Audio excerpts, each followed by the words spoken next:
Hey, y'all. Welcome back to my channel. Welcome back to Writing Wednesday's journal prompt number 11. For those who are new here, welcome. My name is Mariesa, and every week on Wednesdays, we have Writing Wednesday. I do either an author interview or a journaling session with a journal prompt for you. I'm excited about today. We're going to talk about our walk with God. So, without further ado, make sure you hit the subscribe button. Make sure you give this video a like, share it with whomever you think will benefit from it, for someone who may want to get back into journaling, whatever the case may be. But let's jump on into our journal prompt number 11. Okay, so prompt number 11 says, what does an intentional walk with God look like for you this year? Not ideally, but realistically. Oftentimes, we may set these huge, big, ideal goals, but they're not realistic for our lifestyle, not realistic for um, our schedules or our plate capacity. So, we want to make sure that we're looking at what an intentional walk with God looks like for you realistically. So, we're going to get into some deeper thinking questions that will support this prompt in just a second. But I want you to just flow here. Just write a little bit about this. And remember, as I always say, let your writing be your voice, whether it be the glue that holds you together or a safety net allowing you to fall apart. I always say you're not writing for anyone, you're writing for yourself or an audience of one, which is God the Father. So make sure that you just are real in this, that you have no filters, that you are just very transparent. So what does that look like for you this year? I love this question. So, on our deeper thinking questions, like I said, this is going to support our prompt. So, when do you feel most connected to God? I love this question because it does make you reflect on those times when you felt closest to Him. And if I'm being honest, many people that I've spoken with, I had to interview some women over the summer, and this was one of the questions that I asked them. Many times I think we feel most connected to God, and this is not for everyone. I'm just going to speak for those that I've spoken to and that have witnessed say this and myself. Sometimes I feel that we feel most connected to God, maybe in prayer, but also I think we feel closest to Him when we go through hard times, when we go through some difficulties or hardships, because a lot of those times God allows that stuff to happen because it draws us closer to Him. It prompts us to seek His face. And if we're honest, how many of us really, when everything's going great, when we have all the money in the bank, when our tank is full, when everything is going well in our lives, sometimes it is, unfortunately, those are not times that we seek Him or have that intimate time with Him. But when we're going through something and we need an answer or we need a breakthrough or, we need God to move in a specific way, we may seek Him more. And sometimes we may feel more connected to Him when we're seeking Him. So we should, though, seek Him all the time, not just in the highs, not just in the lows, but we need God all the time to sustain us, to carry us through, to help us, to guide us, to lead us. But when do you feel most connected to God? Is that in prayer? Is that when you read His word? Is it when you go through a hard time and you are seeking His face and you are in that intimate secret place with Him? Take a moment and pause and write. What spiritual rhythms help you stay grounded? For some people, it might be getting up early and praying. Sometimes it might be sitting in silence, just knowing that you are basking in the presence of God. For some, it may be reading the word and doing that consistently before you open up an app on your phone or before you get into the heavy call or heavy pull of your daily lifestyle. Well, what spiritual rhythms help you stay grounded? Uh-oh. This next question says, what consistently pulls your attention away from Him? I know one thing that maybe we can all agree on, or maybe we have in common, this phone. I think for some people, some of us, that may be something that consistently fights for our attention. We get caught up on games or social media or whatever it may be, even work, emails, answering them, replying, things of that nature. It may be different for you. It may be that you like to garden and that pulls your attention away, or that you are spending time with the blessings that God has given you.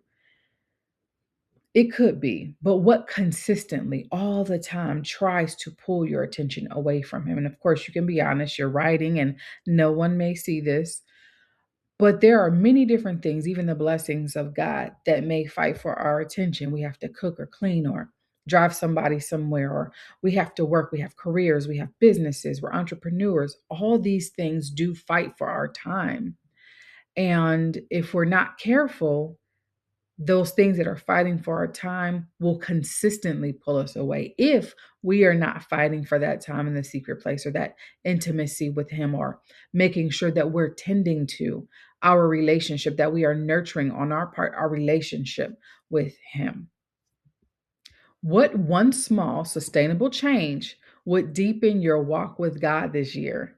Maybe it's putting the phone down, or setting a timer, or making sure that you have a set time each day to spend time with Him. Or maybe it's adding something. Maybe it's adding um, 5 minutes of devotional time when you get up in the morning, or maybe it's getting on your knees and praying before you take your shower in the morning. Whatever it may be, there's one small sustainable change. I feel that we all have room for improvement. We all have room to grow. We all have room to go deeper in God. So this is for everyone. We can all make one small sustainable change that would deepen our walk with God this year. I don't know what that looks like for you. I know what it looks like for me. But what does that look like here for you? Take a moment and write about it. And when we come back, we are going to do our anchor challenge. So, as I do each writing session, I give you a challenge. And today's challenge is for you to write an anchor statement. And it's important to know that this is not a list. For example, one of the anchor statements is, I will begin my mornings with God. Maybe that was the change you wanted to make. Maybe you're used to rolling over and grabbing your phone. Maybe you don't want to begin your morning like that. Maybe you want to begin your morning with God. So, your anchor statement that will help you make that change, that would help you intentionally spend time with God, is to begin your morning with God. Or, I will pause and invite God into decisions. Sometimes when things go awry, we tend to go, oh my gosh, and then we start moving. But have we stopped to consult God first? Have we gone into the word to see how we are to handle it, or the type of attitude we should have when we are handling something? Sometimes when we get excited, we may not consult God. Or we need to make a decision. We'll go, okay, we make and consult God in the big decisions. But what about those things that are seemingly mundane? What about those things? What about those decisions you need to make? Like, what should I wear today? I know it may seem far fetched, but you just never know how God will use you in what you have on. I can't remember where it was, and I'm getting kind of off into a tangent, but I remember this story. I can't even remember where I heard it, but a lady got up in the morning and the Lord told her to put on black leggings under her dress. She was going to, I guess, preach somewhere, and she was like, what in the world? Why am I going to put on black leggings? But she put them on, and then she went and she was preaching. And I'm paraphrasing, I'm probably butchering it, but it's okay. You get the gist. She went, and as she's preaching, the Lord in the middle of her sermon says, do a cartwheel. And she was like, Lord, I'm like, what does that, first of all, does that make sense? Sometimes the things of God do not make sense, but we have to be obedient. This is here. This is why. She did the cartwheel, and then this person stands up and they are sobbing. They are sobbing. Why?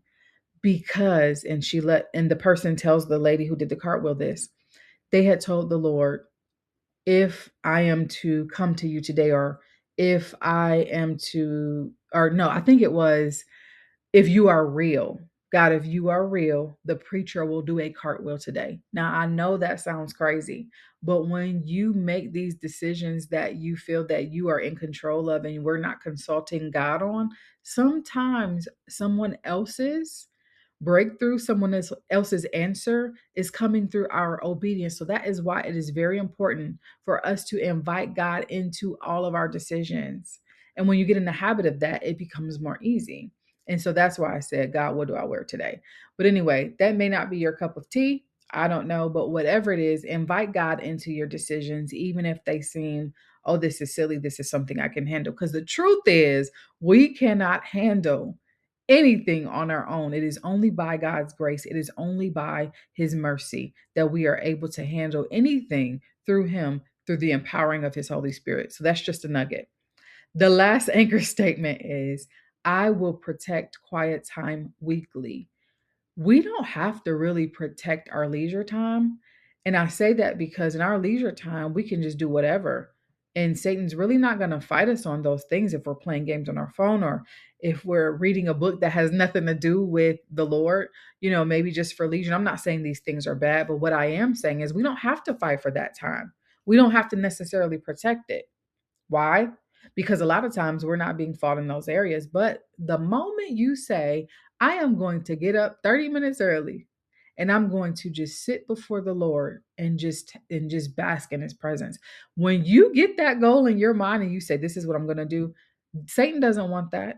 Why? Because it furthers your growth in him. It brings you into closer relationship with him. He does not want that. You can go to church. You can eat off the plate of the preacher. You can get your daily or weekly dose of the word there, or you can protect your time and say, I'm going to do it for me each day. I'm going to be in the word each day. Okay. Satan doesn't want that because then you're going to grow.